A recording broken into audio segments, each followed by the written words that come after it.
Okay, we are so back. Yes, we are back. Hello. And happy 2025. Yay. We are a quarter of a way through this cursed century. I never thought of it that way. It's just something I overheard one of my coworkers saying. Yeah, it's a scary way to put it. I hope he's having a nice evening.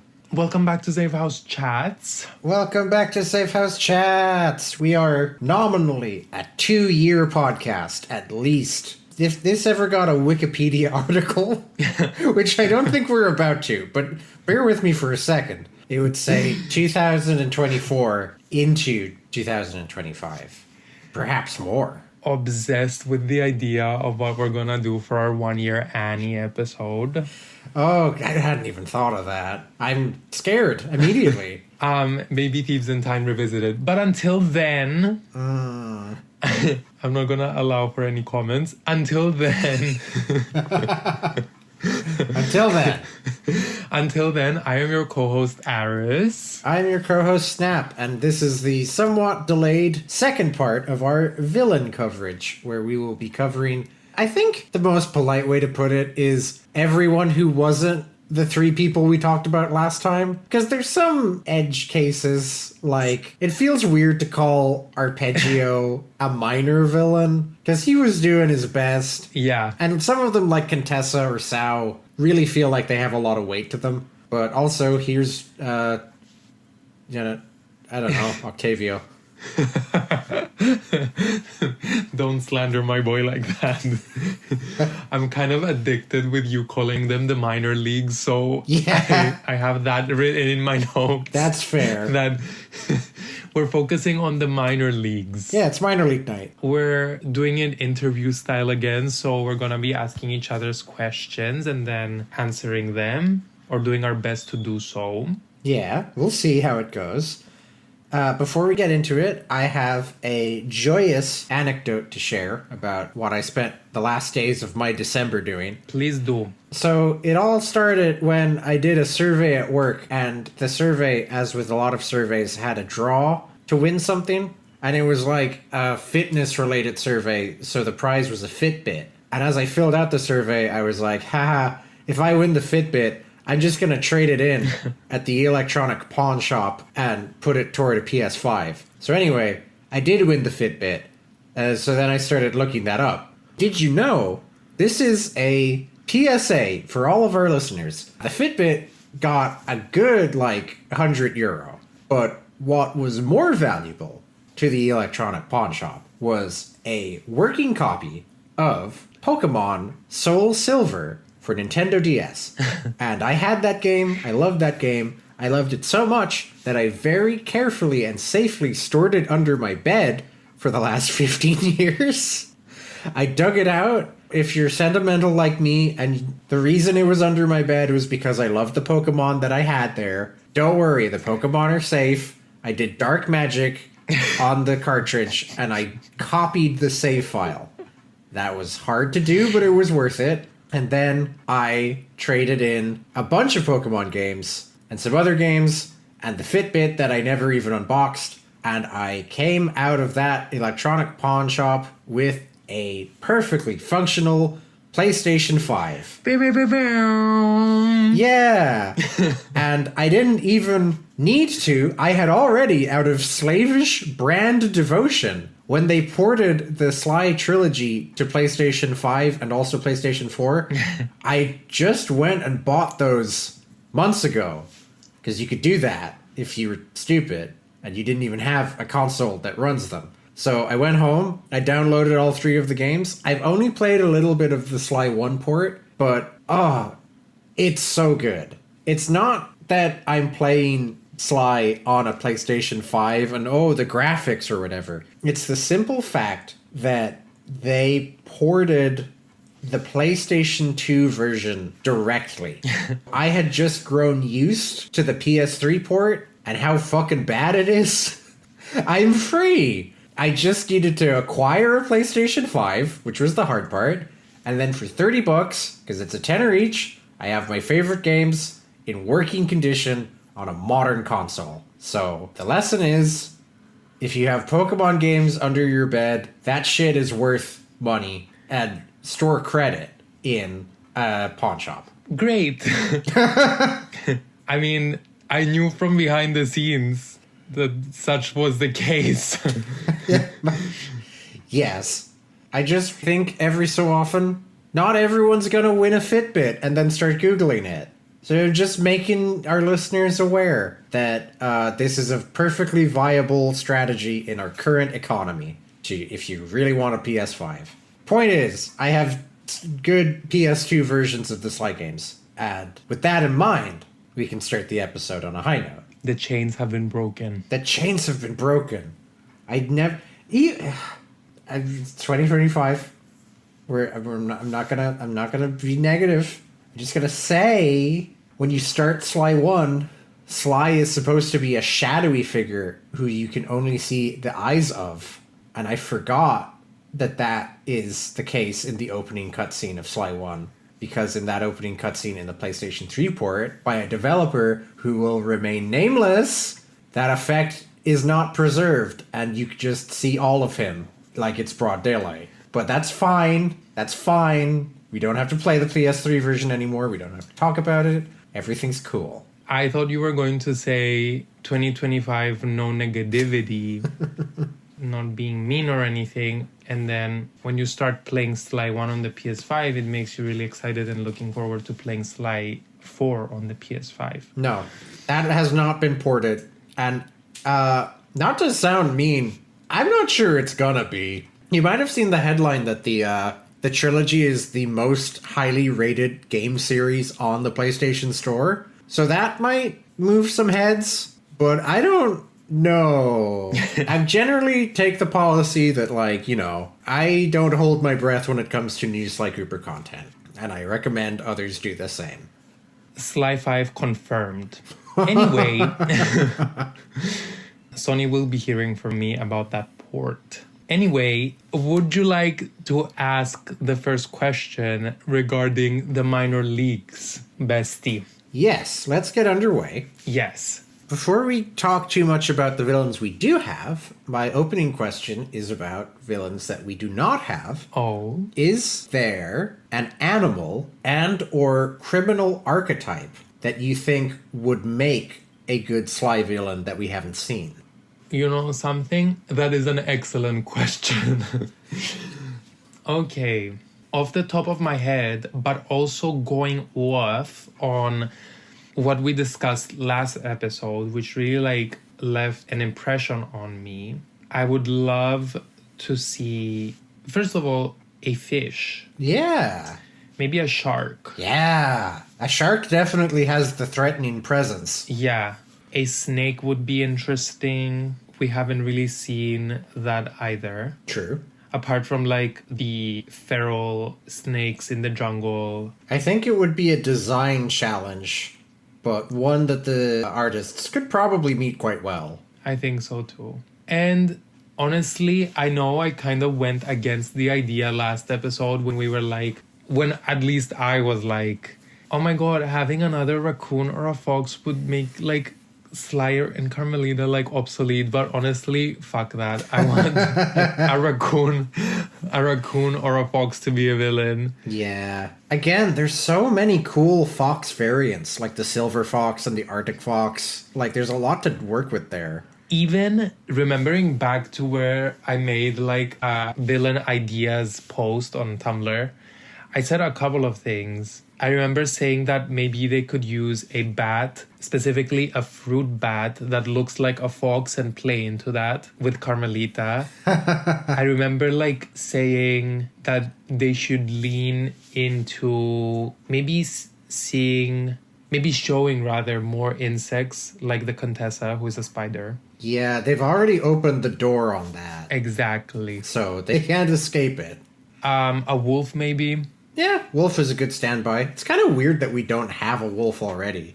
I guess we have wolf guards, but... And the feral wolf. Yes. Yeah, as for villain archetypes, I don't want to say like mob boss because we got it with Don Octavio. And Mugshot to an extent. Yeah, those two cover like the mafia angle. Yeah. I'm trying to think what other like villain archetypes would fit in with the sly structure of an episode. Yeah. I think that it'd be interesting since the series like enjoys delving into morality so much and how Sly in the game's presentation and by extent through the player's eyes is like The good guy. the moral good. Yeah.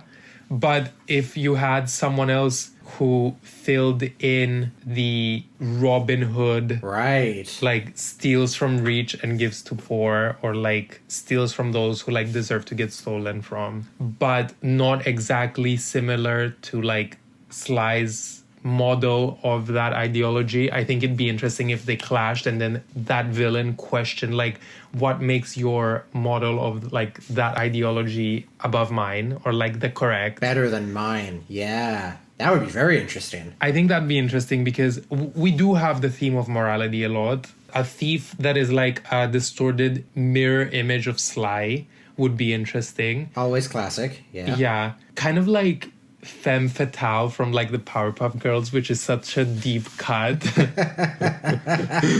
All right.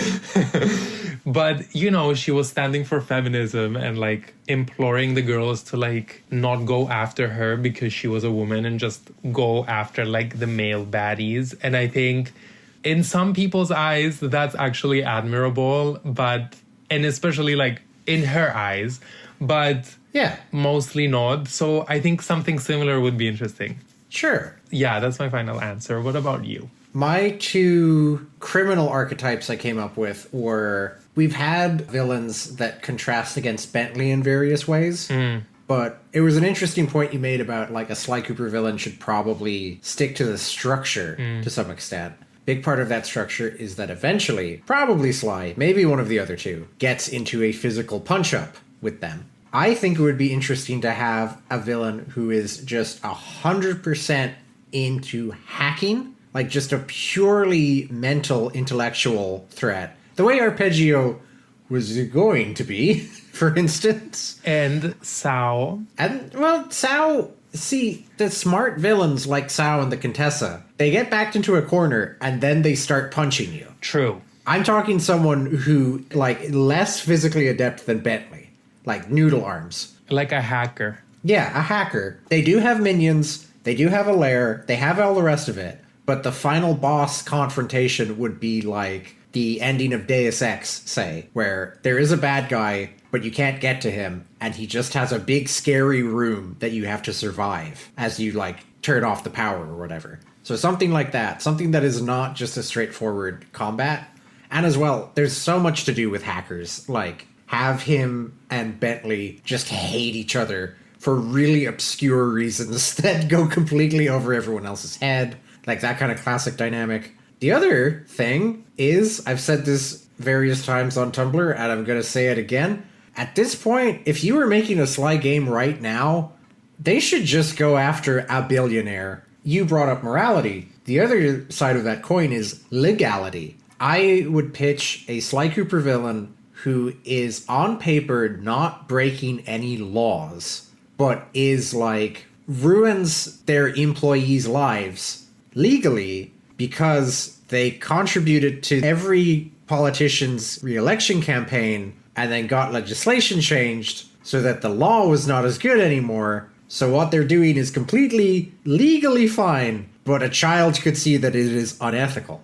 That would, I think, give a nice little spin to Carmelita's never-ending character arc, where every game she's like, you have to stop being a criminal. And Sly's like, but I'm fighting other worse criminals. And she goes, huh, maybe that's okay. And then she forgets about it again. If Sly was like, okay, this guy's a scumbag and I'm just going to take him down even though he's not technically a criminal, Carmelita would be like, not technically is not. Like, no, I've finally gotten used to all your other stuff, but I'm not comfortable with this. And then they would have a new thing to argue about. I mean, they kind of have done that before, though. Oh, yeah? The paradox. See?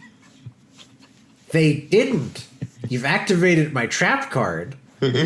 This is one of the many ways that Le Paradox is a bad character, actually. They could have... No, not the trap card. Please, let me out. You're going to the Shadow Realm. They could have absolutely done that. And they didn't. So much of that game is tell, don't show. Stuff is just narrated at you. So Carmelita narrates. He went to jail. He came out of jail. He became a wealthy and respected art owner, which, as I think I said at the time, is not a thing that normally happens to ex-cons. And then, instantly, he just starts breaking the law in front of her again. Like, there's no attempt to maintain his facade in front of Carmelita or Sly. And if they had, that would have been basically what I'm talking about. Sly would have been unable to, like, directly confront him because he would have been an upstanding citizen. And that would have kind of questioned Sly's modus operandi. Like you were saying, he's been taught to only steal from other criminals. Is he allowed to bend that rule? And if so, would he start to worry about bending it elsewhere? Yeah, Le Paradox except good, I guess. I love how the Shadow Realm is basically Thieves in Time Slander City. And it's very aptly named. Yeah. On a better note, I really liked all your animal suggestions, but I'm pleased with what I came up with. Although it would add to the series' evident hatred of birds, I think crow would be a great addition. Okay. I think crow would lend itself very nicely to... It could be like a witchy villain, like dark magic user in the Ms. Ruby vibe, like with a gothic level. Or it could just be someone who is very cunning and smart, because crows are renowned for their actually really, really high level of intelligence. So I could see them wearing a witch's hat or like a business suit. But either way, I think that would be a good pick. I like that idea. Also, if we went with like the crooked thief archetype, similar to crow, I like the idea of like magpie. Yeah. That steals. Yeah. That's a classic larcenous animal right after raccoons. Yeah. I don't know. I've kind of had it with birds. Yeah, that's the downside. All of the birds that show up are evil birds. Yeah, I mean, after Clockwork, what did you think was going to happen? But... He set a precedent. Okay. My first question, if you're ready to hear it. One of my favorite posts I've ever made on Tumblr is reimagining who could have joined the gang. Oh, God. Oh, God. Instead of the Panda King, with that image of Waluigi, Maya, and Cooking Mama, and the Fire Slug alongside the heroes. Yay. Maya. Yay, Fire Slug. So is that the question that I have to... Oh, God. No. Okay. Cheer on for the Fire Slug because we don't want to be ableist. Thank you. So, my question is, which villain would you choose to take the Panda King's spot in Sly 3? Okay. That's a very particular way of wording it, because you've kind of precluded any of the Sly 3, or indeed Thieves of Time villains, from, because they haven't... It would be weird if they beat up Octavio, and then they came back a few weeks later, and they were like, actually... See, that's... That's the magic of the podcast. It is a plausible answer. And honestly, it's a possibility that I had outlined in the tags of that post that they would have to like break him out of prison. Yeah. Sorry. We got off on the wrong foot. Sorry. Well, okay. Let's run over this. The thing about the Panda King is that he was the most sympathetic of the 5 people who murdered Sly's parents in front of him when he was 8. He was? So that was, I guess, like, he was poor. He and Ms. Ruby both had like sad backstories. Mugshot, Miss Ruby, and Panda King, like the villain origins was like for all three was bullying. Yeah. But he was quiet also as an adult man. and poor. Yeah. But all 5 of them sure did do that thing I said a second ago. Yeah. So it was already narratively a bit of a leap to have Panda King in. It makes more sense to have someone like Dimitri, but Rajan would be boring. Contessa's way too scary and too smart. Like, you wouldn't be able to put Contessa on your team. You would always be worried about what she's plotting. So I guess Jean Bisson is left? Because Arpeggio's ghost. Arpeggio's sad, grumbling ghost who is very two-dimensional and flat. Wow. Is that your final answer? I'm thinking about it. I'm considering the ramifications of having Arpeggio's ghost. Because the thing about Arpeggio is that he didn't get enough time to cook.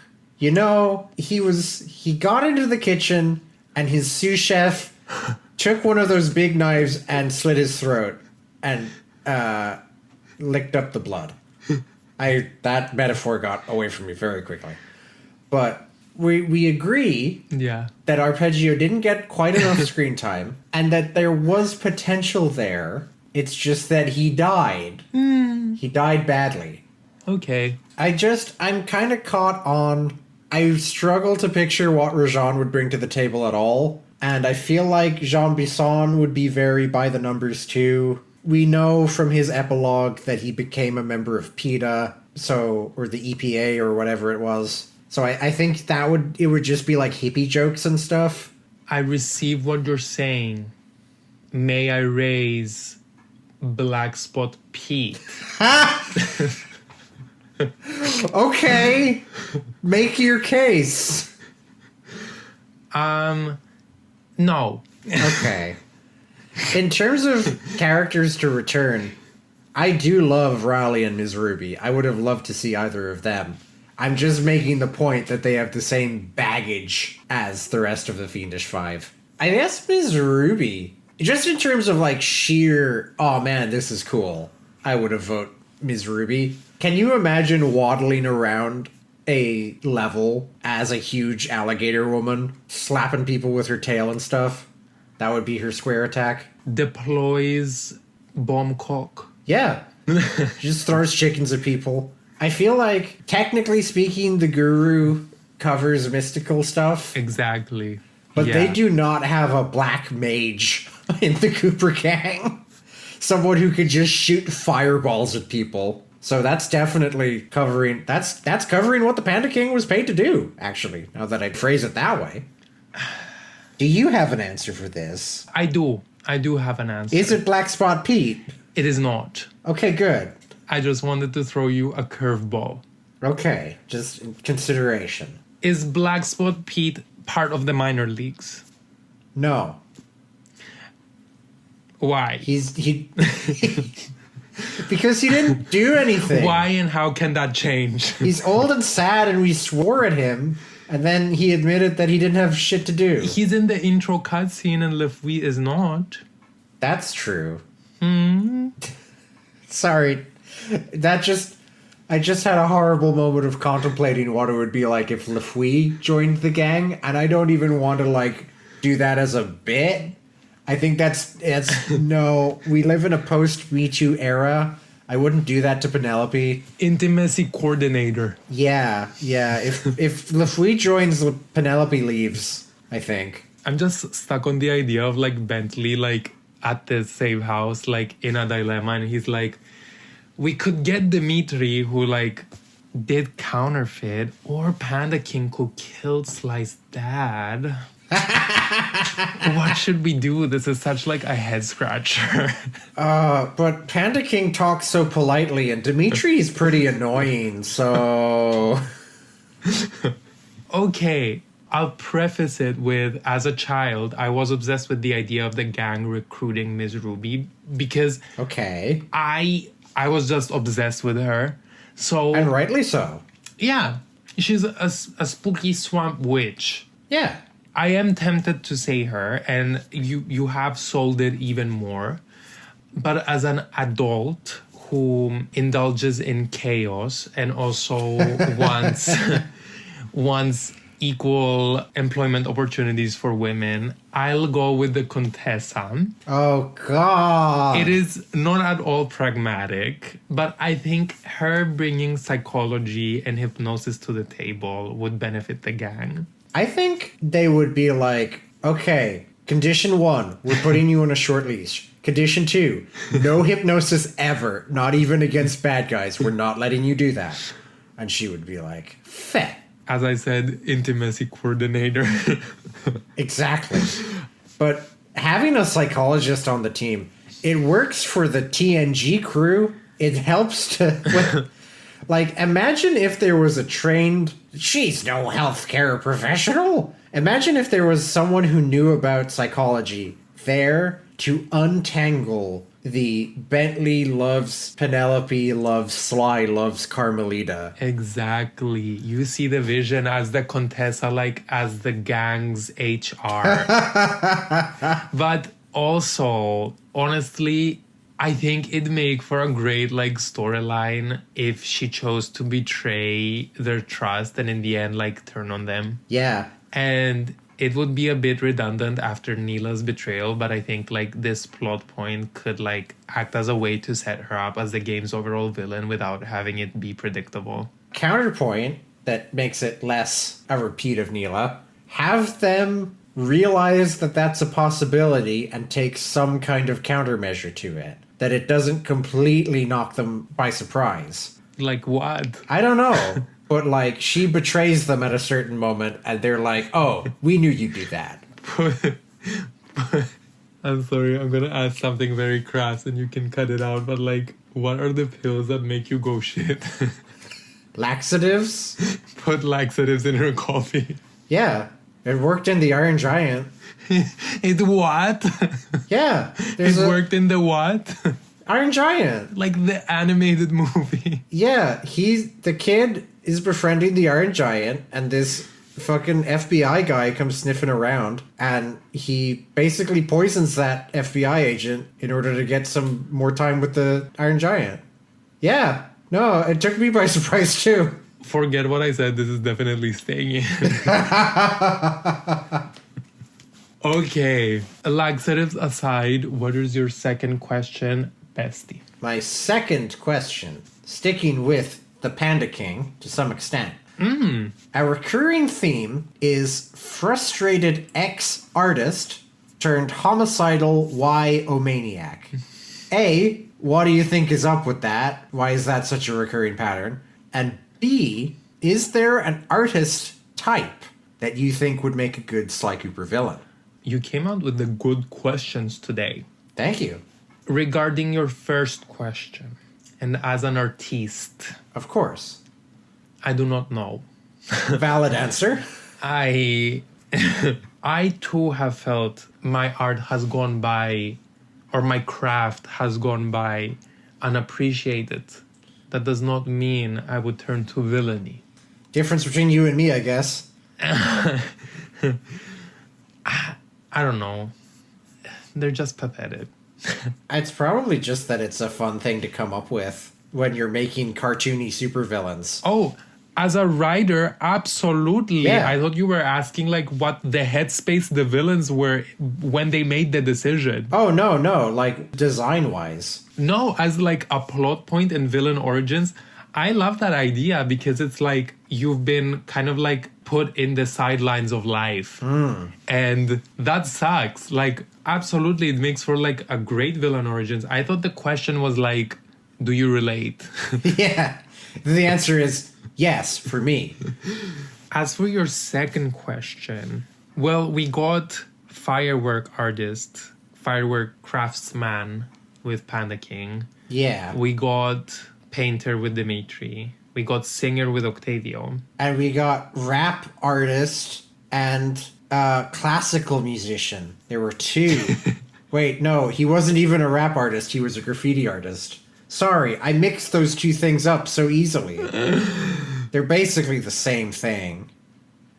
Oh my god, he's a racist. Yeah, it's what the urban youths are into, you know. Also, I'm sorry, that is a very easy mistake to make, because how can he not be a rap artist when he throws bars like 1, 2, I've got... It's a new year. Be nice. Be positive. 1, 2, I've got a laxative for you. And he puts it in the Contessa's coffee. 1, 2, I've got a 2025 for you. Mr. Beast! God damn it. We'll never be free. The chains remain on. They're different chains from the other chains. The chains remain on. Oh, Christ. I'm just gonna, since you bring it up, I'm gonna tell you my answer. To what? For the type of artist to have in. Mr. Beast. I haven't answered yet. Too bad. Is it Mr. Beast?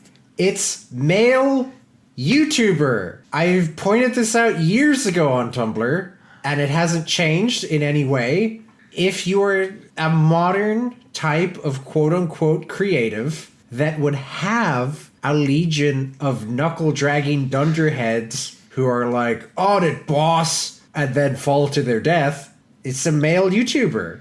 And the intro cutscene would be about he did anything he could to climb to the top of the subscription league table. And eventually news broke that he had committed a bunch of crimes. But that only got him more subscribers. And he didn't go to jail.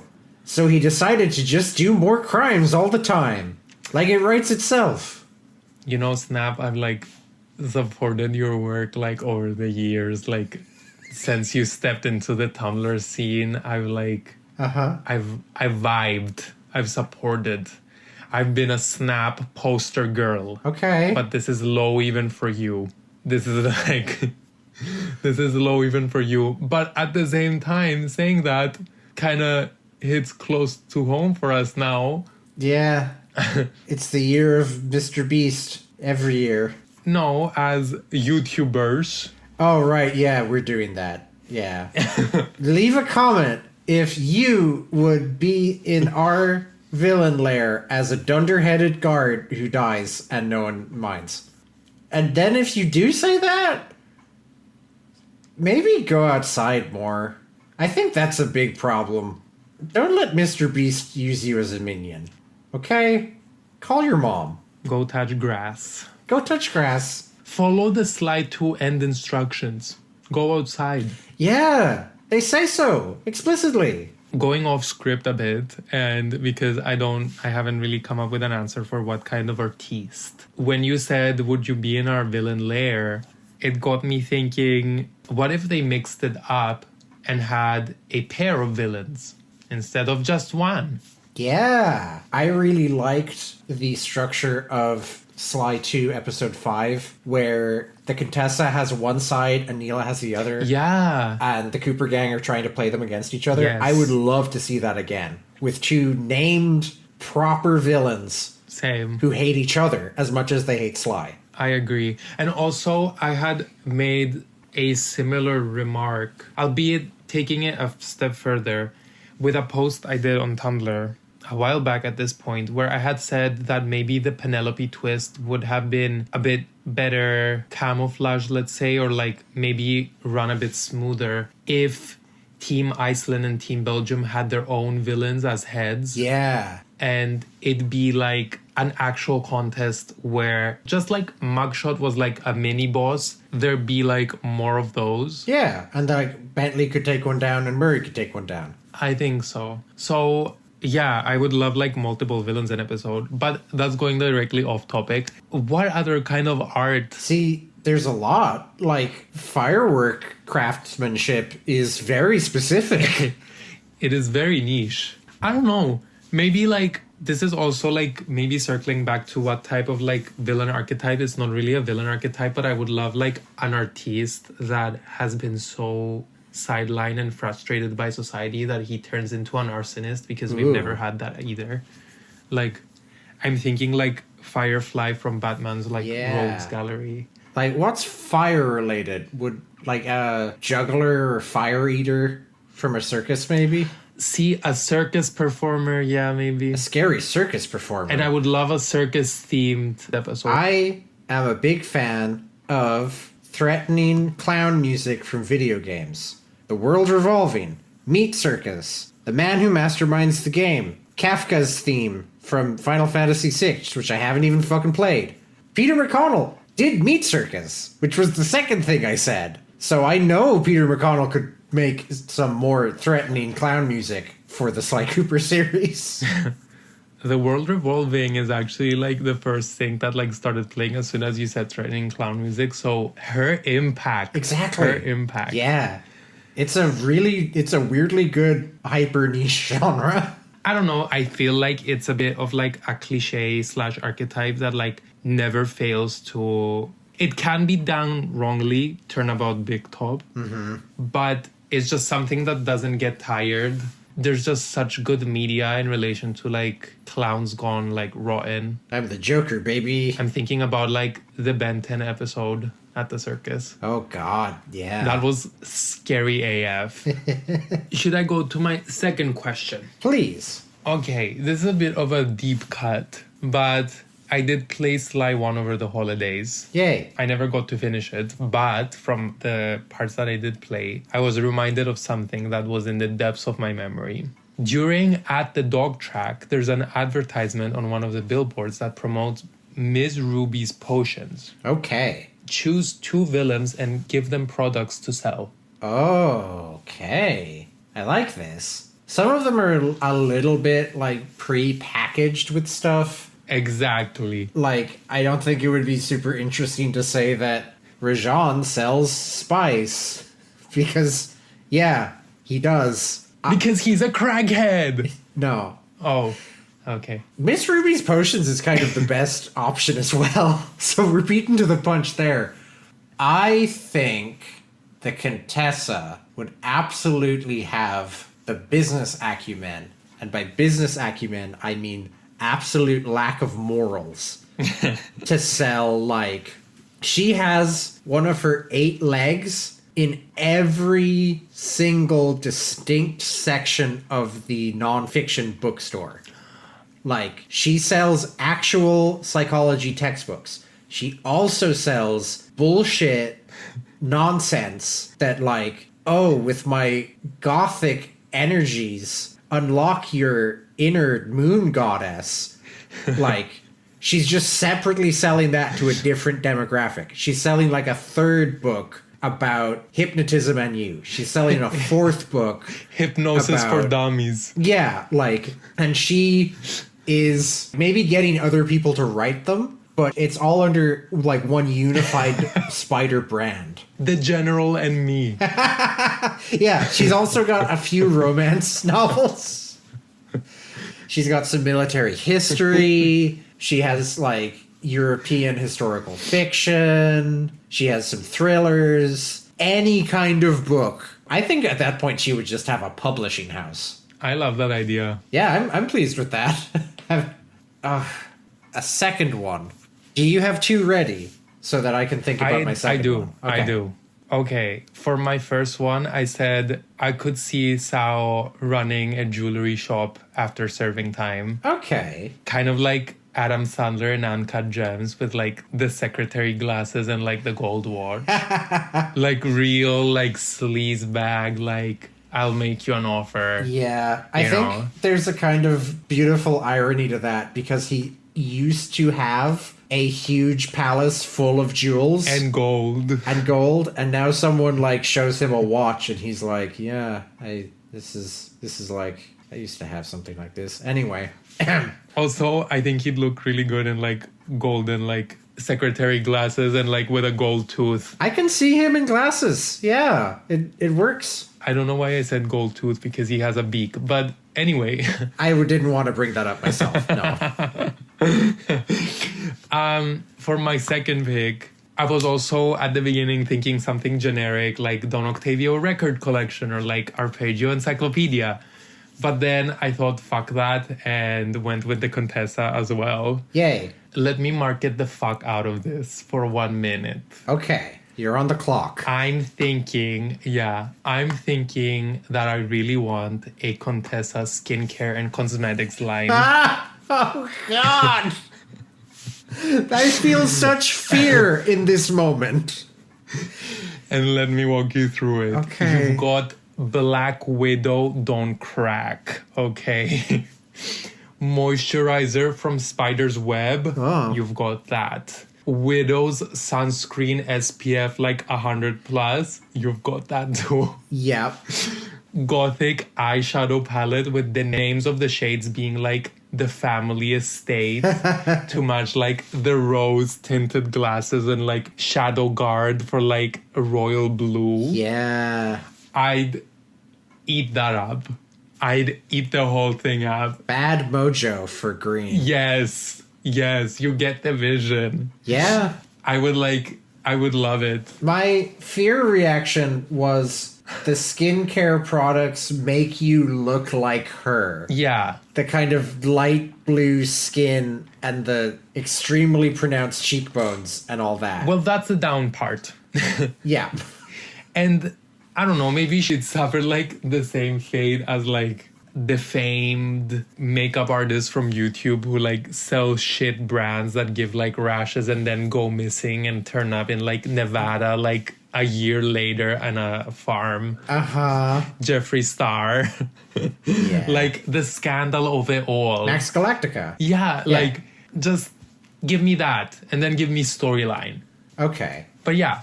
The good news is that I have a second answer. The bad news is that it's terrible. Go ahead. Jean Bisson atoning for his previous crimes by joining the EPA is the good ending. The bad ending is he doubles down and he discovers that there is a market, and I do say market, for people who think the world peaked in 1850 and it's all been downhill since then. Long story short, Jean Bisson joins the manosphere and he sells like, this is real proper whiskey that'll put a hair on your chest. This is beef jerky that I snapped the neck of the animal myself. This is shoe polish, I guess. The kind of shit that you buy for your dad because you can't think of anything else to get for your dad because it's hard to shop for your dad. Like just... Republican marketing. Yeah, just like toxic masculinity, like, here's some leather and here's a knife. I'm a real man. I ain't never talked to a woman in a week. Buy my stuff. Spit bucket. Spits in a bucket. Yeah. I think... Spits in a bucket, then sells it. Yeah. He would have a somewhat... Would he be written off because he's Canadian? Perhaps. But, like, they have those types in Canada. They have those types in Canada, too, so... They do. It's just, like, hyper-masculine, regressive... This is how it used to be. Take it from me. I was there. Back in my day, we used to drink whiskey and eat beef jerky. And eat our shoes, sometimes. And then he would say something mega racist. And then Bentley exposes him for being on Pornhub gay and he goes bankrupt. Yeah. He would... I think there would be like a different scandal every week.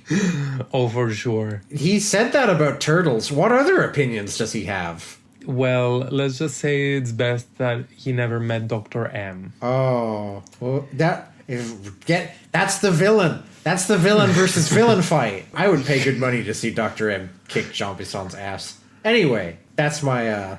That's my answers. I don't know why you said it's horrible. It has a storyline.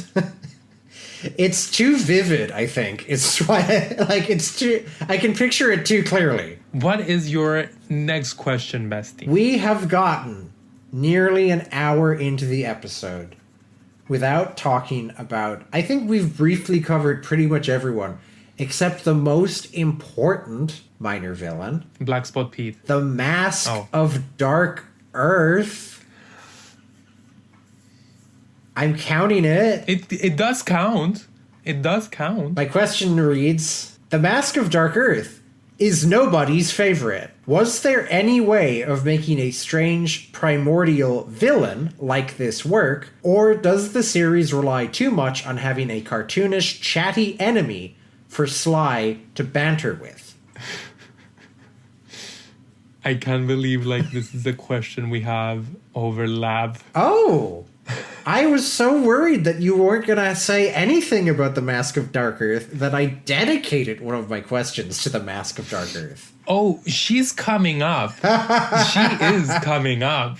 Trust. I'm a little scared that your question is distinct enough from mine that you're saving it for later. No. My extra question, in case we have overlap, is which is your least favorite villain and how would you fix their package? And I had gone with her. Oh. So your question is how I'd fix her. No, my question, well, I mean, we can hear about that for sure. But my question was, could there ever be a good Sly Cooper villain who is like silent and unknowable and isn't funny? Do they have to like shout and scream a little bit? Do they have to come out with absurd statements? I feel like at the center of like, and we discussed this like way back when we started the podcast, and then kind of like never like really double back to it because we've just been like wrapped up in the details so much that like I think it's like the microscope is too zoomed in. But on a general note, at the center of the Sly series, what makes it great is the dialogue. Yeah. Like we've spoke about how much it's inspired our writing, both of us. Absolutely. And how it just, the banter is like everything. Like there's a million quotes. They're all very distinct. Like if I tell you like Lemon Rage, you'll instantly remember the dialogue. This just happens to be a lemonade bar. Yeah, exactly. So I think stripping a villain of that is a choice, and a risky choice at that.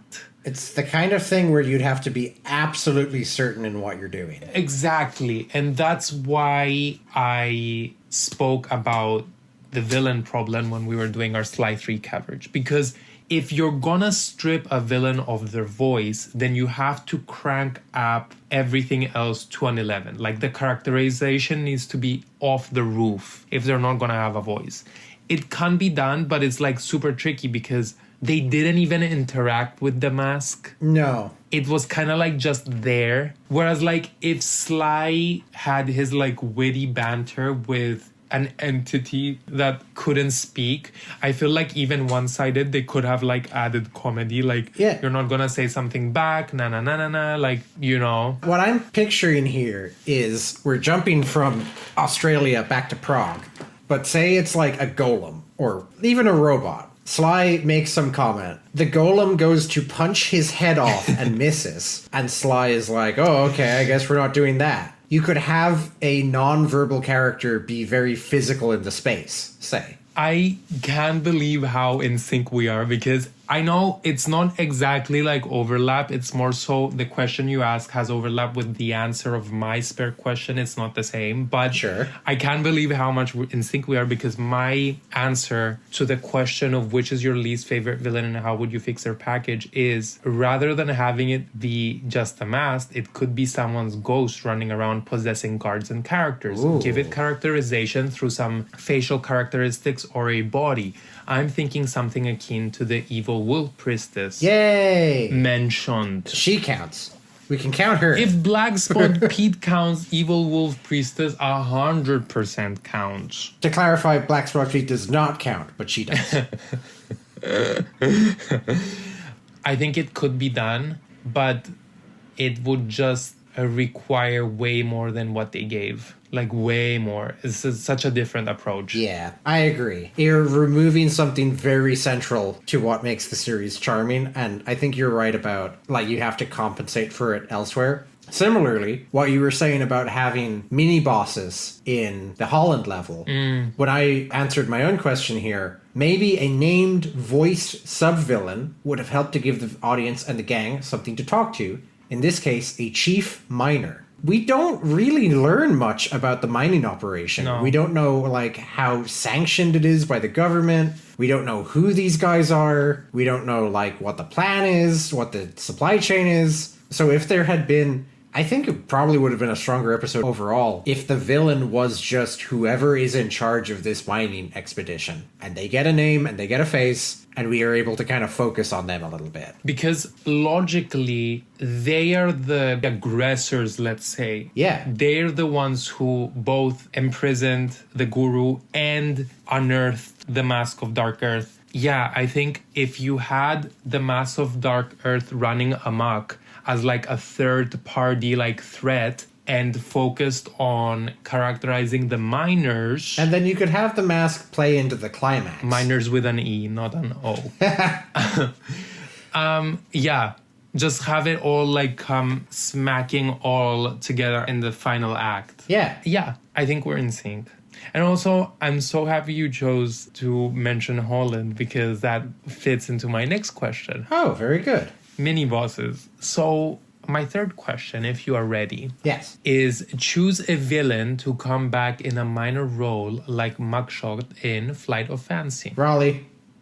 Oh, No hesitation. what? I didn't let Raleigh join the Cooper gang because he is an insane little gremlin freak who gleefully committed murder. And when confronted by the orphan that he helped make an orphan, his two reactions were in order. I hate unexpected guests. And, don't worry, I'll kill you now to be done with this. He's really vile, he's really nasty, but he's also very funny and silly, and I love him. Every time I replay Sly 1, I'm like, yes, the Raleigh boss fight! I get to listen to this idiot! And, like, literally, he's the first villain. Like, that makes him kind of a loser by default. An 18-year-old Sly with almost no experience was able to take him down. So I think that makes him ideal for showing back up, throwing his weight around, being like, this time will be different, and then he steps on a rake and it hits him in the face.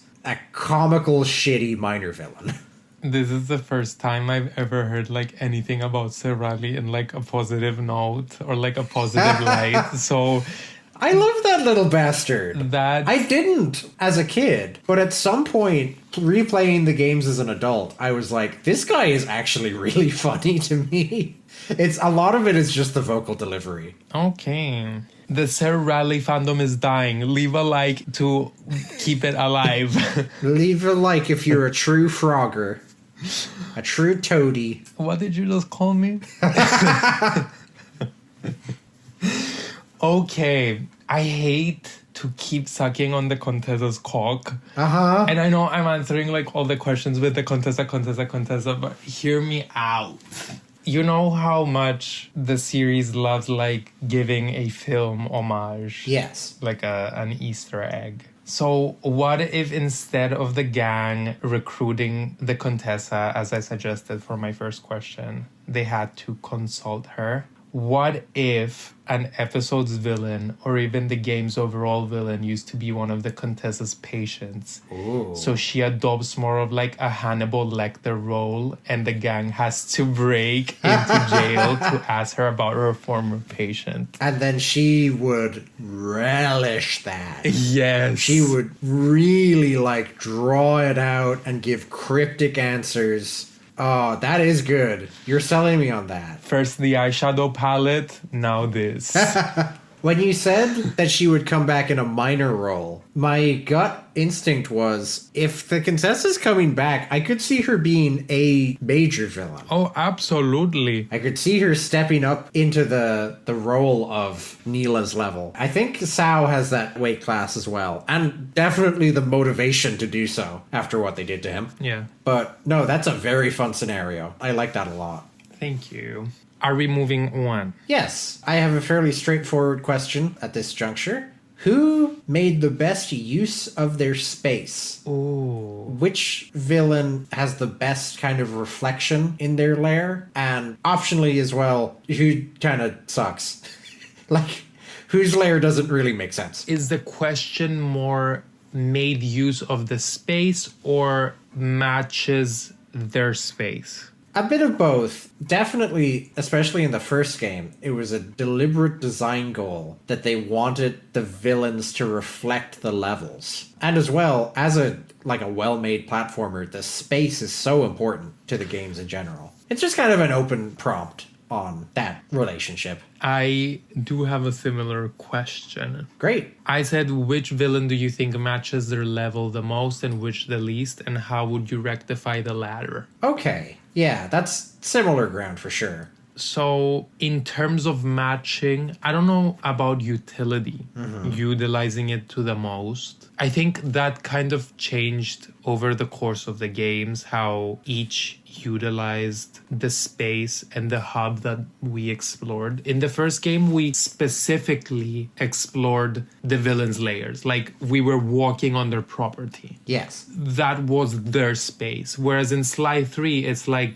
oh, Don Octavio is running loose in the city. Yes. Like, that's not really his space. That's Venice. That's something I touched on in my own answer to this question, in that I kind of like for those city levels, like Dimitri in Paris and Octavio in Venice, Black Baron in Holland to an extent. It feels a bit more neutral. It feels like this is a real city that has a bad guy in it that we are dealing with. But like Don Octavio did not build the city of Venice. It's just where he happens to live. Yeah. And I like those levels mixed in because it makes it feel like more of a well-realized world than just like a series of there is nothing on this planet except supervillain layers and the empty space in between them. I do miss the camp of it all, though. I do miss it because even with Sao or Le Fouille, let's say, that's their turf. Yes. But again, it's not really a lair per se. No. I mean, Sao has his castle, his palace or whatever, and he kind of like runs the village. It is his turf, but I do kind of miss like explore this villain's library. Yeah. Like, you know. That was my negative for this question. Sly describes Sao as a, quote, warlord living in the Kunlun Mountains. And my question is, what does the government of China make of that? Why does the Chinese government tolerate this man having a private militia within their borders? Do we believe in fairy communism? Oh, yeah, like for sure. Actually, And if all of... no, we're not going down the Aris- Zootopia abortion again. Scratch that. Aris abruptly remembers that I am always down to No. have this cursed conversation. No more abortion, Zootopia comic. No more the Grizz believes in the Christ Almighty. Enough. We're leaving that in 2024. I'm just saying they have a very kind of cartoonish view of the country of China because we only see these really remote regions where the Panda King and Sao live. Yeah. So maybe like the centralized government just doesn't give a fuck. That sounds plausible enough. But at the same time, it kind of almost feels like they're stepping back several centuries when they visit these areas. Oh, 100%. 100%. Especially the first game. Yeah. At the same time, I will say that Sly 3, for all of its like focus on exteriors, let's say, in contrast to Sly 1's like you literally have to explore like the villain's rooms. Yeah. The middle ground was truly Sly 2 because we got explore the hub where the missions take place, but also go into the Contessa's spooky dungeons. Yeah. See Bugged in Rajan's Rajan's office. office. Yeah. Exactly. I think that was the perfect balance because I do truly think that those locations, the interior specifically, helped shape the villains and flesh them out better. Like, we visit the Contessa's prison, we go inside, we see how it's run. We see how Rajan is keeping his guests or what his office looked like or how Dimitri has an aquarium in his office. Yeah. All of these things might seem minor, but it's like environmental storytelling or like fleshing out the villains through the environment they are based in. So I would have loved to have seen like the Baron's castle. Yeah. The thing about seeing a villain's office is that you get that sense of, oh, they're not here right now, but they come here. They spend time here. Yeah. It just happens not to be right now. And that goes a long way toward making them more three-dimensional. Yeah. I would love to go into the Baron's castle. Yeah. And it would be like exactly like Pandora Palace from Deltarune. It would be, I can imagine it just being like completely like batshit. Yeah. That thing I said about Dimitri just feeling like a citizen of Paris and Octavio just feeling like a citizen of Venice. Contessa runs Prague. Again, I said this way back in our Slide 2 episode. That's not what Prague looks like in real life. Go to Prague if you can. Beautiful city. Lots to do. I enjoyed the museum on communism. But this red sky nightmare, that's just like a pocket dimension that the Contessa has exuded, like she's the other mother from Coraline. Because all of this stuff is, it's all interlinked. Being Bentley alone in this terrifying space, I think gives a huge shot in the arm toward, especially that first level, but both of the Contessa levels, feeling inextricably linked to her. At no point do you feel you're out of her shadow. She's my answer for best use of space. In terms of worst use of space, I don't know. Like it's a definite strength of the series. Like I'm running through them in my head. All of the first game is good. Even though he's gone pretty fast, the final level of Sly 2 feels like Arpeggio's lair, not Neela's. Yeah. His sigil is everywhere. The guards match him. A little bit of a cop-out answer, but I guess Mask of Dark Earth, because it's just so kind of vaguely defined and it's just rocks and green sludge. It doesn't really feel like Australia. It doesn't feel like anywhere. It's just a wasteland. Yeah. For best, I have to go with Rajan. Okay. I'm sure I've posted my personal analysis of like Rajan's levels on Tumblr in the past. I think the drastic duality of like the two embodies Rajan's character. Sure. He grew up in poverty and dreamt of making it through any means, even if they weren't legitimate. And a starry-eyed encounter is like literally like lush, rich, and purple, which is like the color of royalty. Yeah. All of which like reflect like the facade of a socialite host who is trying his hardest to impress his guests. Mm-hmm. Whereas the Predator Awakes, on the other hand, is Rajan's like mask broken. Like he's been humiliated and is showing his true dark colors, and the jungle is like vicious and brutal. Yeah, that's what lies beneath. I love the locale as like a metaphor. Yeah. For like his character. I think it's amazing. Even as level design, having like the elephant head be the palace is, how can you go wrong with that? As for worse, I think it's Penelope. Oh, yeah, there's a disconnect there. Sly 3, as we've pointed out, didn't model its levels around like villains the same way Sly 1 and 2 did. And as a result, I feel like Penelope felt a bit out of touch with the Netherlands. Like, when I think of her, my head doesn't necessarily think of her as Dutch. No, she's got like a Minnesota accent or something. I also think we've discussed in the past, maybe during our Sly 3 coverage, how going back to Europe felt a bit redundant after we got Venice only 2 episodes prior. Yeah, so soon. I could picture this episode taking place in either Russia. Okay. I could imagine Penelope being Russian. And also maybe giving it a bit of a character by having it be a snow episode. Or if we're going the RC route, yeah, I could imagine Penelope being Japanese. And if it was set in Tokyo, the Black Baron could be like the head of a toy company or something to have a contest center around that. I think it'd be nice. Yeah. I guess it's because we've done China and India. Yeah. There's always some kind of Asian rep. It's amazing that there isn't a Sly Cooper level set in Africa. Tokyo. Oh. I mean, that too. But Japan is such a cartoon-friendly setting. Like, it is so distinctive visually. Exactly. It has so much weird shit in the city of Tokyo. It's amazing that Sly hasn't been there. Can you imagine if, like, they went and Mary had to dress up as a geisha or something? No, I think that would be culturally insensitive and also just in general not that funny. So I think it'd be hilarious. Anyway. Okay. See, you are laughing. What's the next question? My next question, getting a little bit more sophisticated, especially after whatever that. No, I don't want to be serious. The silly goofy has just kicked in. Many villains have sympathetic backstories. Sly even outright expresses pity for some, like Jean Bisson. How central is this to the series' sense of a fully developed world, cartoonish, but with depth? How significant is Sly feeling pity? How significant is, before you meet a villain, Sly tells you what their deal is, and part of that is like, oh yeah, she was bullied as a child.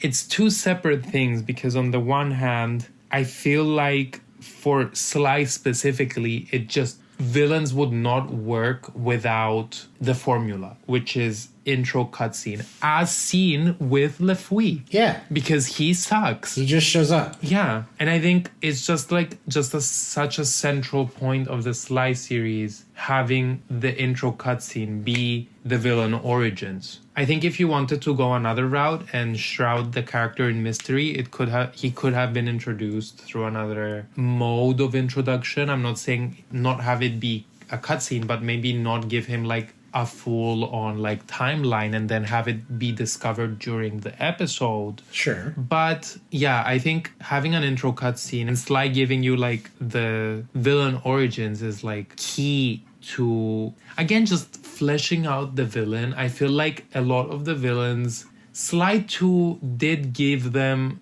2 episodes to give them room to like present what they have and their characters, but at the same time Sly 3 did not give much attention to their villains. No. Because we had like the team dynamics in the mix as well. Like that took up a lot of the narrative space as well. And they start in Formula with Octavio. A very Sly 2-esque introduction to Octavio. Who works. Then they kind of immediately lose the thread with the Mask of Dark Earth, and they don't really capture it again. Like even Sao. No. We don't hear about Sao's childhood. No. So yeah, I do think it's, as proven by Sly 3, it's part of the formula for a reason. Yeah. I mean, it's very comic booky. Yeah. This thing. It's very comic books, like villain origins. That's true. You love to hear about villains' origins in comics, and there's always so much weight put on it. I think it's because it's just to further character development, but at the same time, in such an animated world as Sly's, it's just key to the success of the villain. Even though it's relatively small, having someone's childhood described to you makes them sound a lot more real. If I had to guess, I would imagine that these backstories just kind of arose as they designed the characters. Like they just had a meeting and discussed like, okay, what's up with the Panda King? How did he end up at this point? And then they decided to use that material in the game. A lot of writing advice points out to not do that necessarily, to not over-explain everything that you, the author, came up with, just to focus on what's relevant to the story. But in this case, it's a good addition. It does make them seem more natural. I think so too. Yeah. I think we're in sync. Okay, my next question, my 5th question, is pretty straightforward, and you have answered it kind of already. And I'll do it again. But I am out of questions, so Okay. I'll just go ahead and deploy it. I said, which villain has the potential to be the overall villain of an entire game? Okay. I have 2, and yes, I have mentioned them. I could see either the Contessa or Sao. Because in both cases, since we're talking about comic books, what I love about Doctor Doom, the reason Doctor Doom is my favorite comic book supervillain. When he fights Mr. Fantastic or Iron Man, he's shooting lasers in his battle armor that he engineered himself. But when he fights Doctor Strange, he's shooting spells, because he also separately knows spells. I always find it really impressive when a character believably has that grasp of science and also magic. I think that makes for a very intimidating villain. And that's true of both the Contessa and Sao. They explicitly talk about what makes Contessa so scary in terms of what she's trying to do to Carmelita, is that she is using dark magic in conjunction with modern technology. And Sao, we've talked about it before, he's the scion of this ancient black magic bloodline that can summon dragons and shit. But also, he has very strong cybersecurity on his laptop. And the reason he does is because he's smart and he can see the benefit of that. And he can also obviously see the benefit of shooting fireballs out of his shield. Both of them, crucially, are also quite scary. Like, Sao is a bit more ridiculous as a character because of just his motivation being wanting to marry a panda, and it's not clear if he can have kids with the panda, but he's sure gonna try. But there's a definite rage to him. One of my favorite moments in Sly 3 is when he sees his treasure temple get destroyed, and he's just speechless for a second. And, like, he looks genuinely devastated. And then from that moment on, he's just pure rage. The motivation is there. And likewise, the Contessa, just, I think, the scariest non-Clockwork villain in the series. Like, just someone you don't want to be near, ever. So, yeah, they've got the presence, they have the intelligence. I can see them having the resources. So, either one of them. Two thoughts in response to what you said. Firstly, the only reason I couldn't picture Sao being... I don't want to say not having the potential, but not having as much potential as the Contessa, let's say, for a main villain, is just he's the full package except for, like, scope. Yeah, it is a lower stakes. Yeah, I mean, he's just like a loser. Yeah, the goal is to unkidnap a woman, and then that proves to be hard, so they add the extra goal of, let's humiliate this guy on the way out. Now, if he came back, like, seeking revenge, that would make for scope. Yes. But initially, yeah. And secondly, I'm sorry, what's the name of the Fantastic Four guy? Dr. Doom. No, the Fantastic Four guy. Oh, Mr. Fantastic? Yeah, but, like, his first name. Reed Richards. Reed Richards. I'm sorry. Richards. When you mentioned... not her. When you mentioned him... I couldn't stop thinking of how they released his design for Marvel Rivals and how, yeah. Oh no, it's the horny inspector. Seems like I'm going to jail. God, that guy fucking sucks. I don't care if he's got a beard. I hate Richards. Dr. Doom all the way. Mr. Beast! Anyway. Miss Squirrel Girl. Save us from Mr. Beast, Squirrel Girl. Yeah, I'm sorry. It just has to be the Contessa. Like, yeah. I tried to think of another, like, answer because... Oh, no. I've just been answering all the questions with the Contessa, and I was thinking of, like, maybe saying Penelope, but we have seen how that turned out. Yeah. Penelope is in a different... Like, there's a reason I'm not talking much about the Black Baron. That's kind of a different thing that's going on there. I don't know. Is it? The Black Baron is a minor league villain, but it turns out the Black Baron is Penelope, and Penelope is in the background of our normal podcast background, because she's a member of the gang. Well, in this episode, she is not. Okay. I don't know. I just think she did villainous things. That counts as something, you know? She's part of the minor league. If we're doing that, then absolutely, I could see a properly executed Penelope betrayal after she joins the gang and stays with the gang for a while and learns how the gang operates and learns all of the gang's secret attacks and then decides that she would prefer them to be dead and or in prison. That's scary. Or not decides. I think they'd go with, like, honestly, the gang did her dirty. Yeah. And honestly, why the hell not? I'm all for showing the gang in a negative light because they toyed around with her. Yeah. I'm sorry. Have her get her revenge. The dynamic I would suggest is she hates Sly because he's a showboating narcissist. Pretty much like the same thing that M saw in Connor. She hates Bentley because of the messy breakup that would inevitably lead to. But she still likes Murray. And whenever they get into a fight, she's like, I'm going to destroy you all. Oh, how you doing, big guy? Like, she just can't bring herself to be mad at Murray, because Murray never did her wrong. Feeds him jelly beans to death. You've all been very naughty. Except for you, Dr. Zoidberg. This is for you. Except Murray would, like, be unable to return that friendly energy if she was trying to kill Slide Bentley. So that would be hard on him in a way. A game where Penelope turns on the gang. She's the overall villain, and the final boss fight is Murray versus Penelope, and he wins. Yeah. I'm linking the Kickstarter below. To balance the size difference, Penelope is in this huge cool mech thing that Murray has to, like, punch through. Not too much now. Hey, I was just saying, it would be cool. Some kind of armored warrior, like a paladin or a Templar of some kind.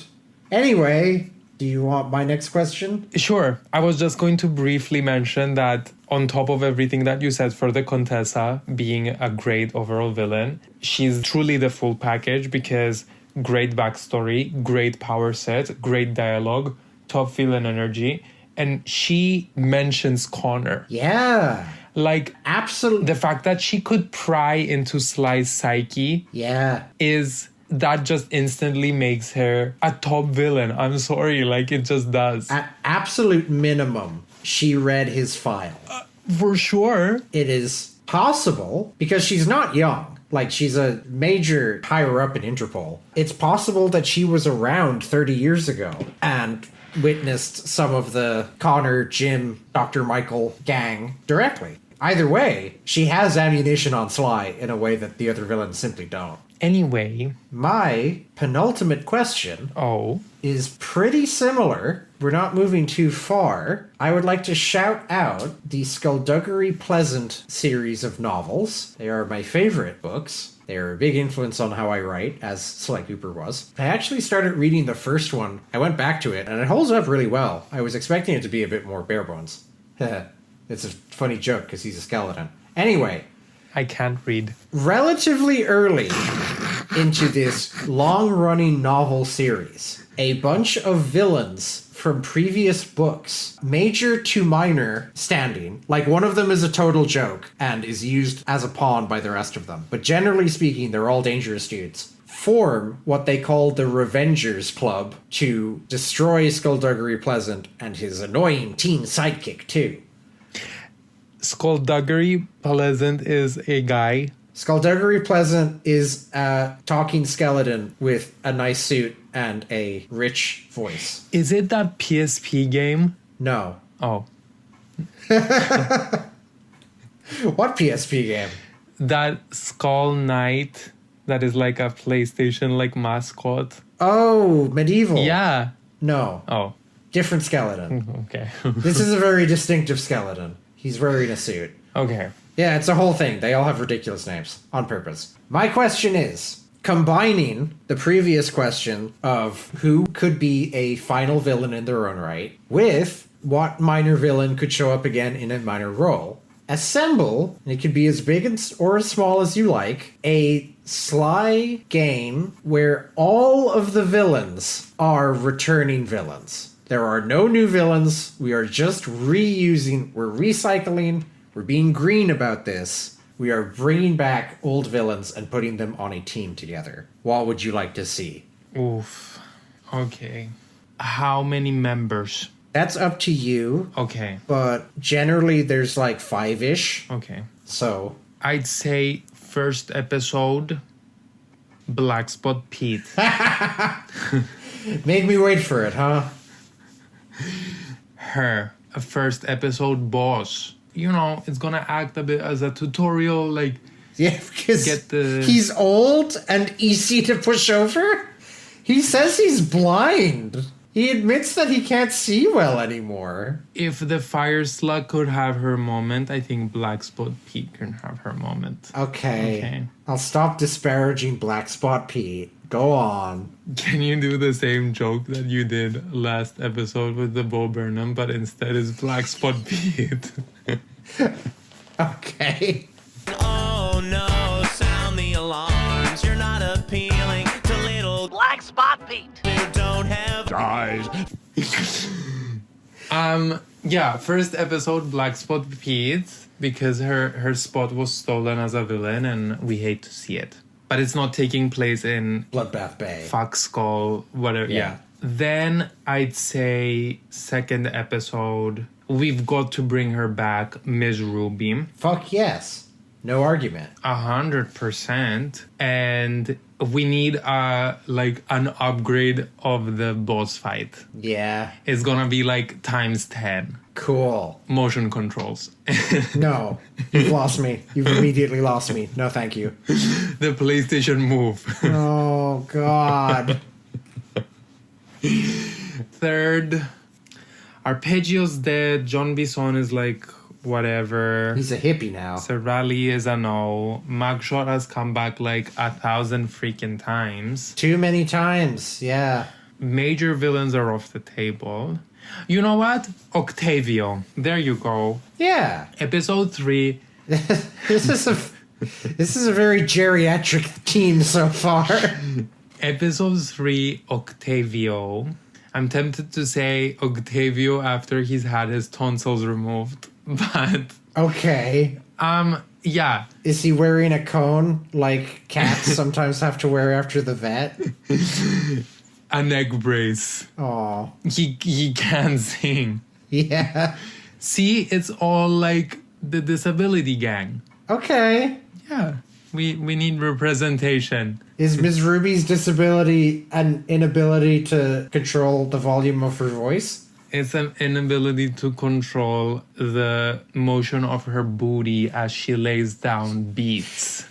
Okay. So we've got Black Spot Beat, Miss Ruby, Don Octavio. Yeah. The Contessa is like the top dog. Of course. Which leaves who? Cao? Le Fouille? Le Fouille's also dead. You could do a Teen Titans and have Penelope be like, I wonder who the next villain will be. And they look out the window and it's the Black Baron. And Penelope is like, what the fuck? Oh, I don't like that.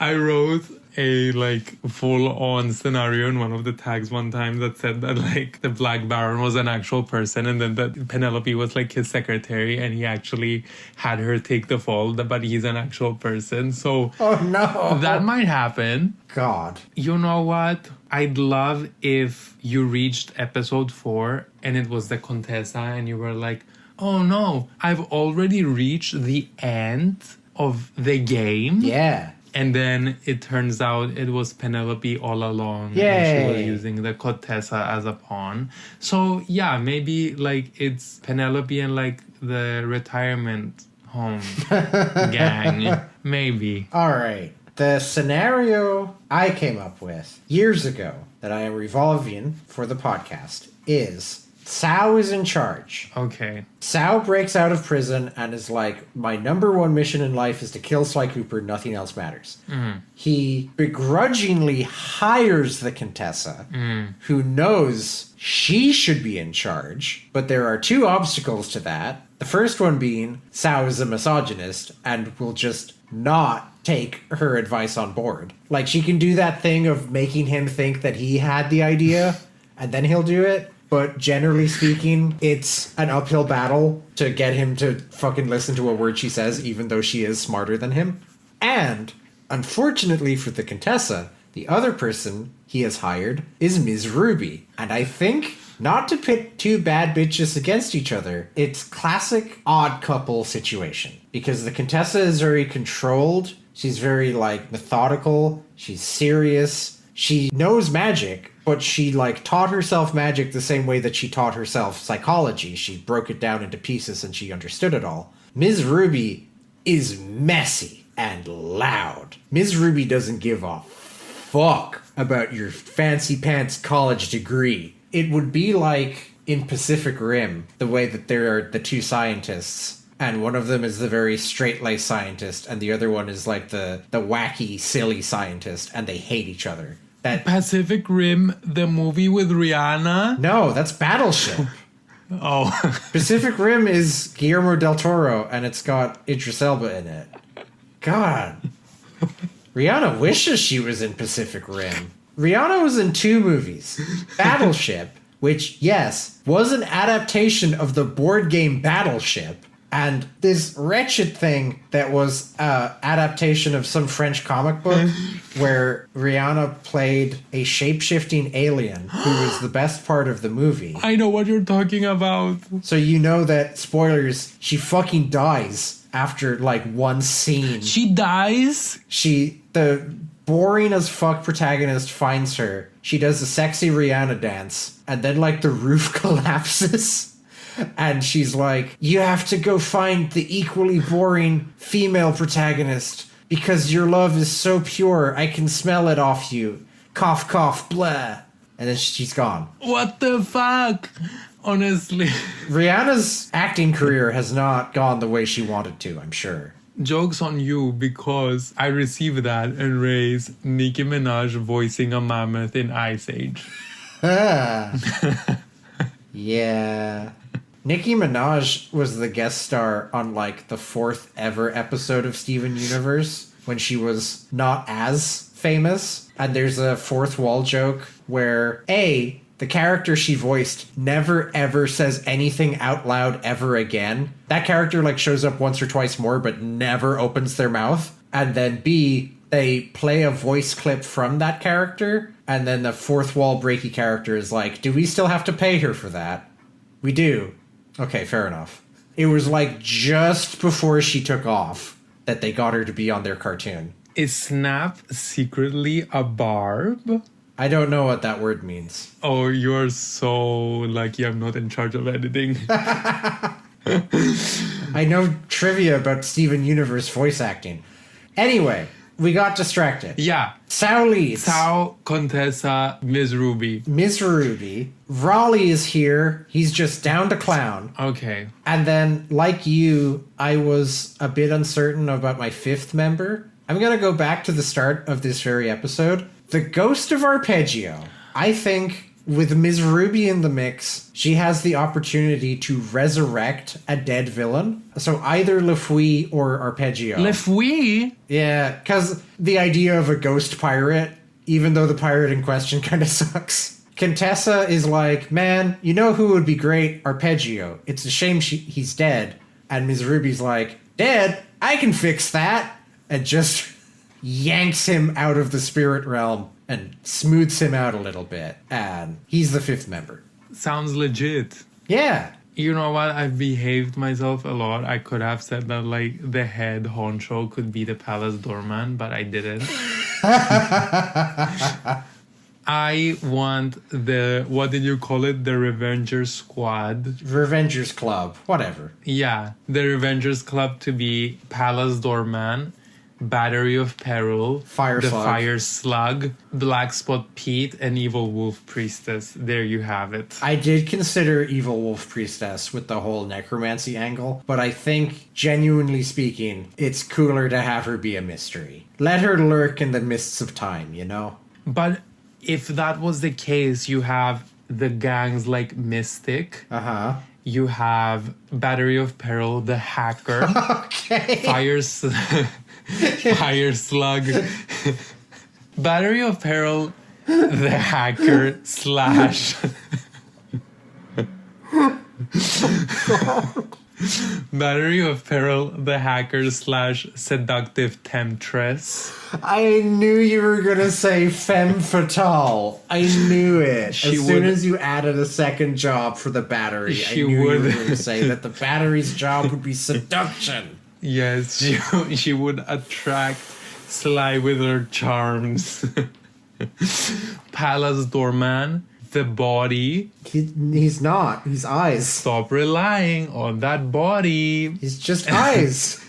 That's what they say on Drag Race when the girl just comes out in a bikini and it's like voluptuous, but like the runway is crap. So right. She's Michelle Visage, the judge, is like, and you might know her because she judged The Voice Ireland, says, stop relying on that body. Yeah. Good advice for us all. But not for the Fire Slug, who is the muscle of the gang. Yeah, because they're a fire slug. Yeah. And Black Spot Pete is the blind of the gang. Okay. Okay. Are you ready for my penultimate question? Please hit me. Ow. Ah, oof, ow, my bones. I've been struck. Podcast is canceled. I actually hit him. Yeah, I actually hit him. Intimacy coordinator. Please. Hello. Where Ow. Ow. I actually hit him because jokes on you listeners were in the same room. Yeah, we have been the whole time. Okay, question 6. Which villain's role and level do you think could match a different game in the series other than the one they appear in? Oh, that's interesting. So, I'm just kind of breaking this down. Sly 1 was a revenge story. It was pretty simple. He just bounced from one guy to the next. Sly 2 was a lot more intricate, and all of the villains knew each other and were related to each other. And played a role. And played a role in a conspiracy together. Mm-hmm. So off the top of my head, I think it's going to be hard to insert anyone into that. Well, not impossible, but like it would take a bit of explanation to like how they relate to the Claw Gang. yeah, that part, yeah. Sly 3 was the loosest in that there was the connective thread of trying to get into the vault, but the other guys didn't even know each other. Like, the Claw Gang was very tightly knit. The Fiendish Five all knew each other, even if they didn't like hang out every day. The Sly 3 villains were just a bunch of guys. I'm sorry. When you said Sly 3 is the loosest, I thought you were gonna say Sly 3 is the loosest because of Dr. Michael. But no. Okay, yeah. Sly 3 would be the easiest to insert someone in, but I don't know if someone from the other two games would fit. Yeah, because as well, the first game, it's the same thing 4 times in a row. You show up, you get the treasure keys, and then you have a boss fight. By Sly 2 and 3, the narrative was a little bit more nuanced, and it didn't move in quite such a straight line. So I guess, just logicking all this out dispassionately, the simplest solution would be to take one of the Sly 2 villains and to transfer them into Sly 3. Fuck it, I'm just gonna say doing the second Prague level again. Having that 2-villain fight, because I think you could very easily engineer a situation that's like, oh, we want to hire Penelope, but Penelope loves her hometown, and her hometown is currently in the grip of a gang war, and has been for some time. So our difficult challenge ahead of us is that we have to stop the war by neutralizing both parties simultaneously, and once the town is calm again, then Penelope has said she can join us.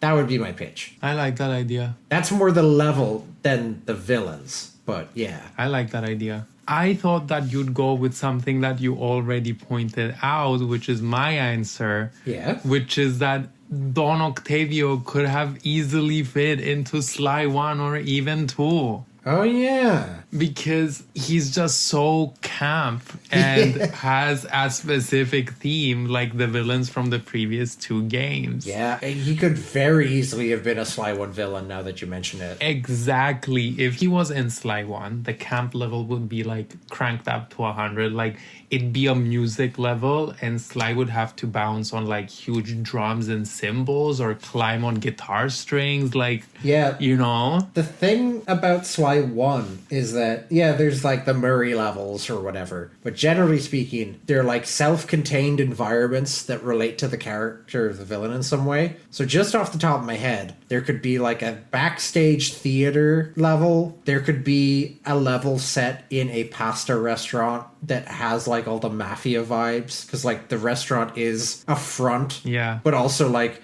they're Italian mobsters, so like obviously it does do good food. Like, what do you take us for? There could be a level that's just all about the waterways for bringing in Venice. Like, yeah, no. The carnival. The carnival, yeah, of course. Alternatively, if he was in Sly 2, we did kind of get theatery vibes with the nightclub from Dimitri, but I could see him being like a disgraced ex-opera singer who uses his theater as a front for spice operations. Yeah. Oh, he would be so mad if it used to be an opera theater and now it's a nightclub, because he had to make that change to stay in business, and he's surrounded by these 23-year-olds listening to EDM. Like, it gels because he's such a as you pointed out with your question on intro villain origin cutscenes, he's like that. He's that model. Yeah. Okay. Final questions? Yes. One each? Mm-hmm. All right. As our listeners recall, I ended the last episode with Fuck, Marry, Kill, which led to some interesting discussion about Clockwork. But in the interest of keeping things switched up, I have remembered an alternative. Really? To this game that was popular on Tumblr.com a few years ago. Oh. As before, it's 3 characters, so we have the whole pool. And yes, you can include Black Spot Pete and the Evil Wolf Princess, Yes! I guess. But instead of Fuck, Marry, Kill, it's one of the characters has to be your lab partner for a semester. One of the characters has to be your employee trainer at your new job at McDonald's. And one of the characters you are trapped in an elevator with for 10 consecutive hours. So that's kind of the highest stakes one. Can I say Battery of Peril for all 3? No. I can't even begin. No.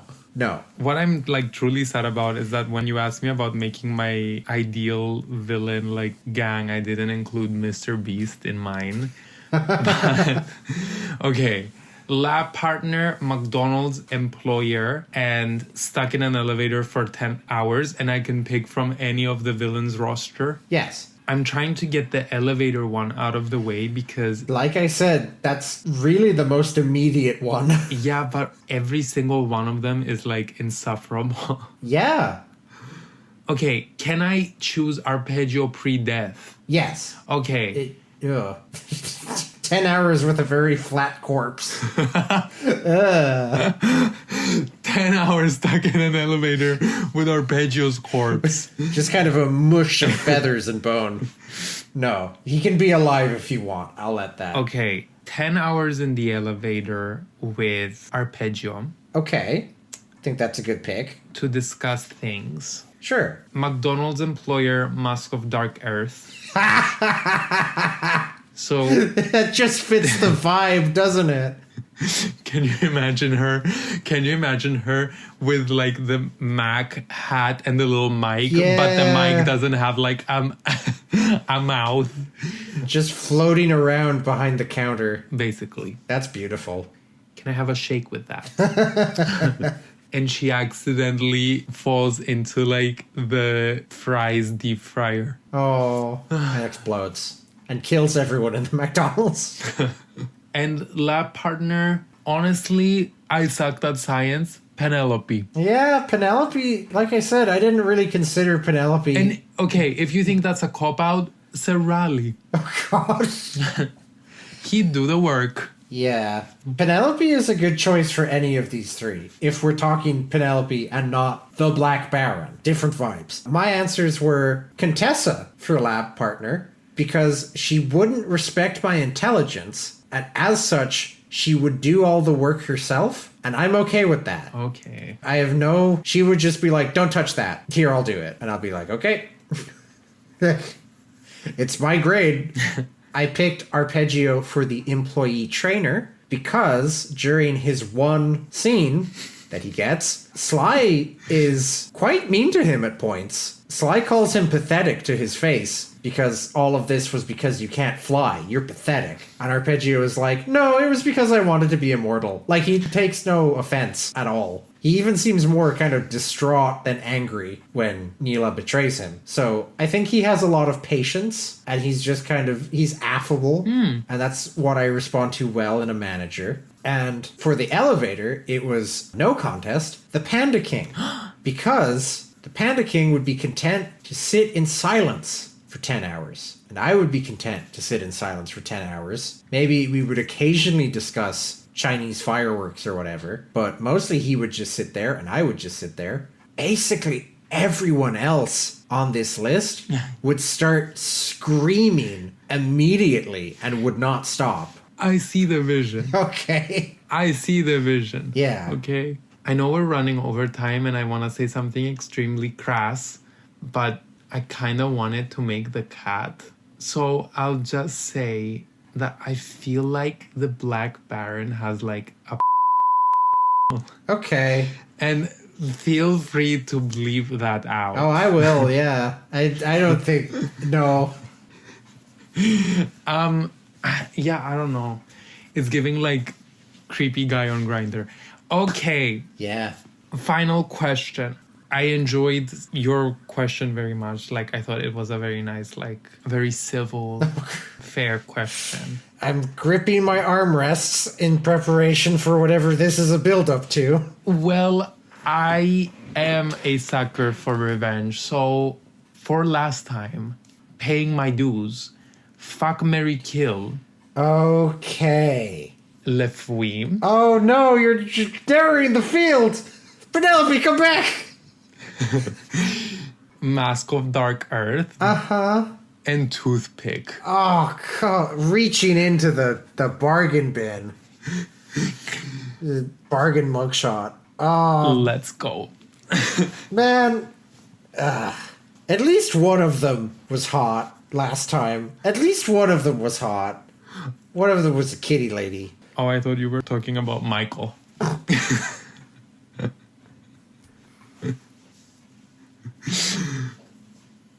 I know you can't see us, but Snap is having like what seems to be an aneurysm while wearing a Citizen of Europe shirt. Yeah. I keep ending up wearing this t-shirt for podcast days. I swear I own more shirts.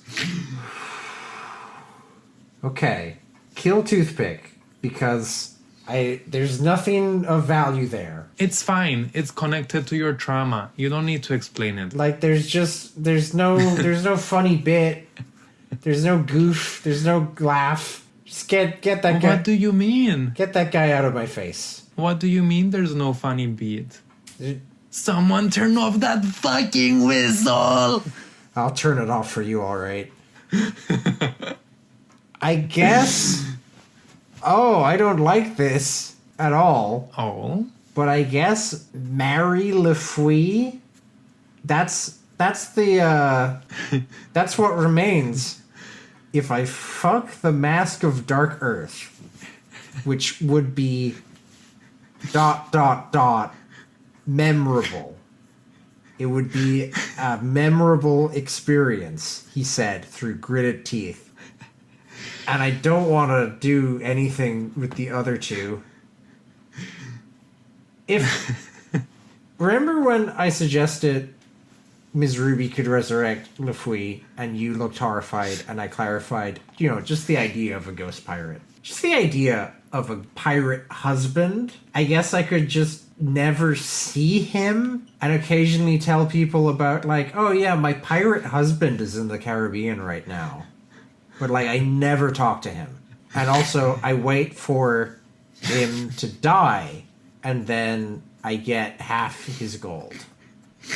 Follow-up question. Would he use the pirate talk in bed? Oh, we're not ever doing that. Fuck is distinct from marry.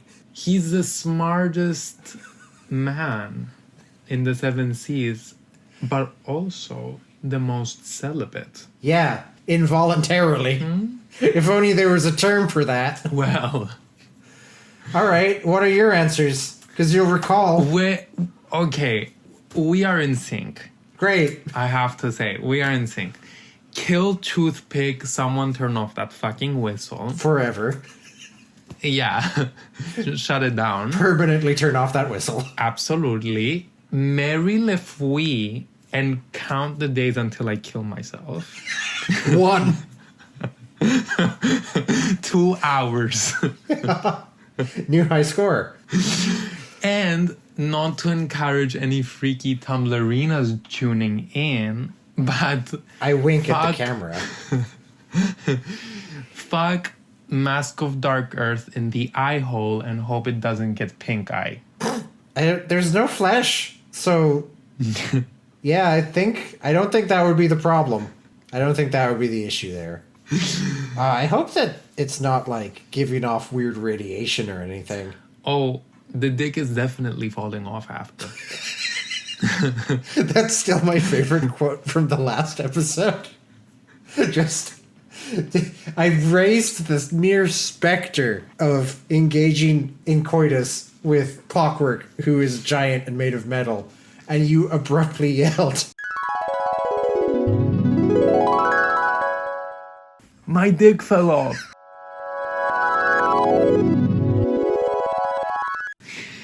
I mean, what the fuck did you think was gonna happen after sticking it into the owl Lucy?